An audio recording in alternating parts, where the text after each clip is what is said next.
que des amis, plus que des frères.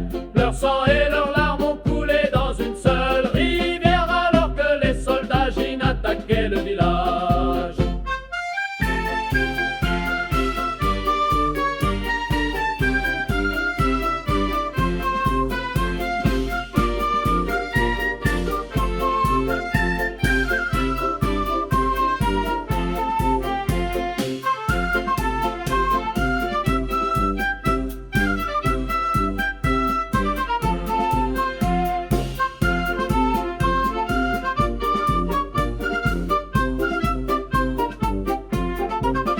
Femmes et enfants ont été dispersés, le chagrin s'est gravé dans leur cœur, les larmes aux yeux, les deux se regardaient, leur regret dépassait les mots, ils ne pouvaient que se serrer fermement la main. Leur fraternité et leur amitié étaient aussi solides qu'un roc, leur lien de parenté et leur amour étaient incomparables.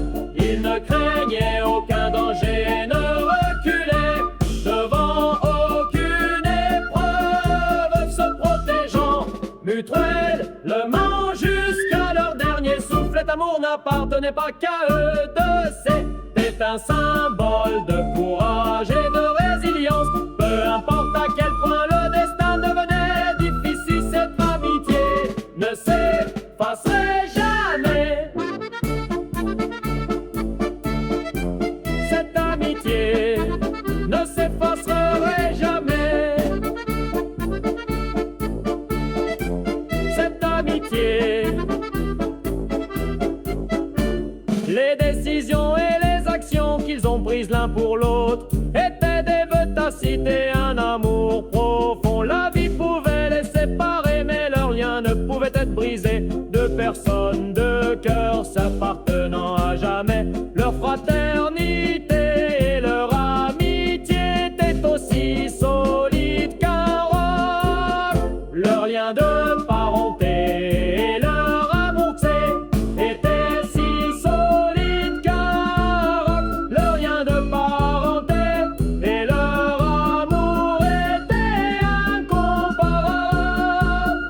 Ils ne craignaient aucun danger et ne reculaient devant aucune épreuve, se protégeant mutuellement jusqu'à leur dernier souffle. Cet amour n'appartenait pas qu'à eux deux, c'était un symbole de courage et de résilience. Peu importe à quel point le destin devenait difficile, cette fraternité ne s'effacerait jamais.